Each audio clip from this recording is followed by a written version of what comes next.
Hello friends, one step to success channel में आपका स्वागत है। कैसे हैं आप सब? आई होप आप सब अच्छे होंगे। आज हम 6th क्लास की हिस्ट्री का सेकंड चैप्टर देखने वाले हैं, प्रारंभिक आखेट तथा भोजन संग्रह। फर्स्ट चैप्टर हमारा कंप्लीट हो गया है। यदि अभी तक आप लोगों ने नहीं देखा है तो आप चैनल पर जाकर देख सकते हैं। आइए चैप्टर शुरू करते हैं। प्रारंभिक लोगों ने अपने काम के लिए पत्थरों, लकड़ियों और हड्डियों के औजार बनाए। इनमें से पत्थरों के औजार आज भी बचे हैं। इनमें से कुछ औजार का प्रयोग फल फूल काटने, हड्डियों और मांस काटने तथा पेड़ों की छाल और जानवरों की खाल उतारने के लिए किया जाता था। पुरास्थल किसे कहते हैं? तो उस स्थान को कहते हैं जहां औजार, बर्तन और इमारतों जैसी वस्तुओं के अवशेष मिलते हैं। ये जमीन के अंदर, ऊपर, कभी कभी समुद्र और नदी के तल में भी पाए जाते हैं। वहीं औजार के निर्माण की दो तकनीकें प्रयोग की जाती थी। पहली थी पत्थर से पत्थर टकराना तथा दबाव सल्क तकनीक। तो पत्थर से पत्थर टकराना, इसमें आघात करने वाले पत्थर से दूसरे पत्थर पर तब तक सल्क निकाले जाते हैं जब तक वांछित आकार वाला उपकरण न बन जाए। वहीं दूसरी तकनीक है दबाव सल्क तकनीक।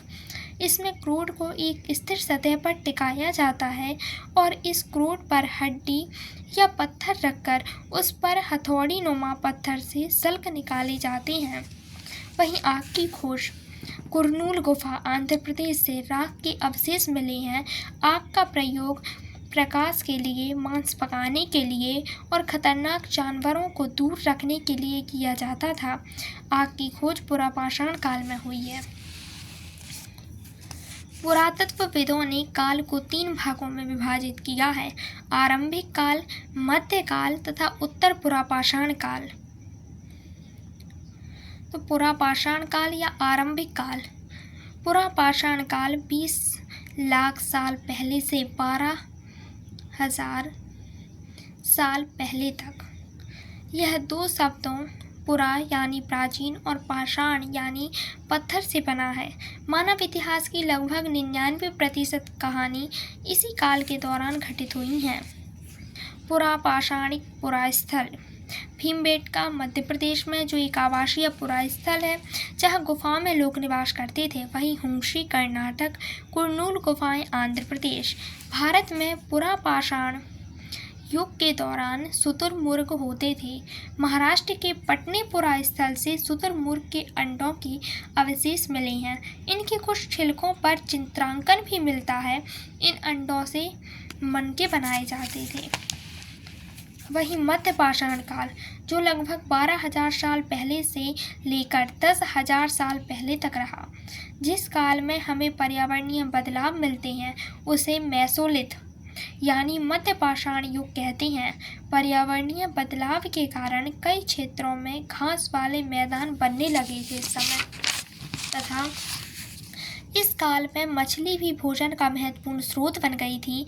इसी दौरान उपमहाद्वीप के भिन्न भिन्न इलाकों में गेहूं, जौ और धान जैसे अनाज प्राकृतिक रूप से उगने लगे थे। इस काल के पाषाण औजार आमतौर पर बहुत छोटे होते थे। इन्हें माइक्रोलिथ यानी लघु पाषाण कहा जाता है। प्रायः इन औजारों में हड्डियां या लकड़ी के मुट्ठे लगे हाशिया और आरी जैसे औजार होते थे। वहीं नवपाषाण काल की बात करें तो नवपाषाण काल या उत्तर पाषाण काल, इस युग की शुरुआत 10,000 साल पहले से होती है। नवपाषाणिक पुरास्थल है मेहरगढ़ पाकिस्तान, बुरजुहोम कश्मीर, दाउजली हेडिंग असम, चिरांद बिहार, कौल्डिहवा महागढ़ा उत्तर प्रदेश, हल्लूर कर्नाटक, पेयमपल्ली तमिलनाडु। वहीं महापाषाणिक पुरास्थल भी हैं कुछ, जैसे ब्रह्मगिरी कर्नाटक, आदिचन्नलूर तमिलनाडु। आरंभिक गांव था इनाम गांव महाराष्ट्र। बचने की प्रक्रिया। लोगों द्वारा पौधे उगाने और जानवरों की देखभाल करने को बचने की प्रक्रिया का नाम दिया गया है। यह करीब 12,000 साल पहले शुरू हुई। लोग उन्हीं पौधों तथा जानवरों का चयन करते हैं जिनके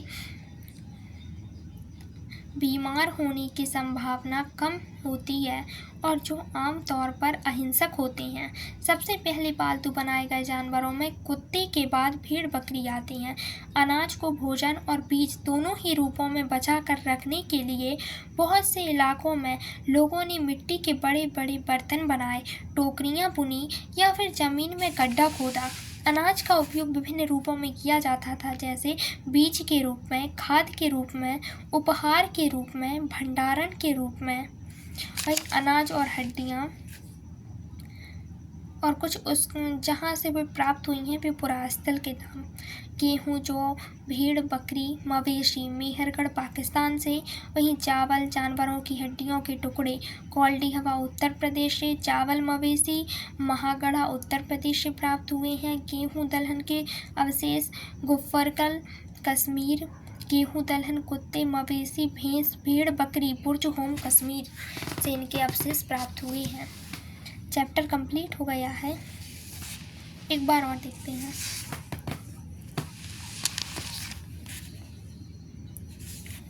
यदि आप लोगों को नोट्स पसंद आए हों तो वीडियो को लाइक, शेयर और चैनल को सब्सक्राइब करना ना भूलें। अगला चैप्टर हम नेक्स्ट वीडियो में देखेंगे।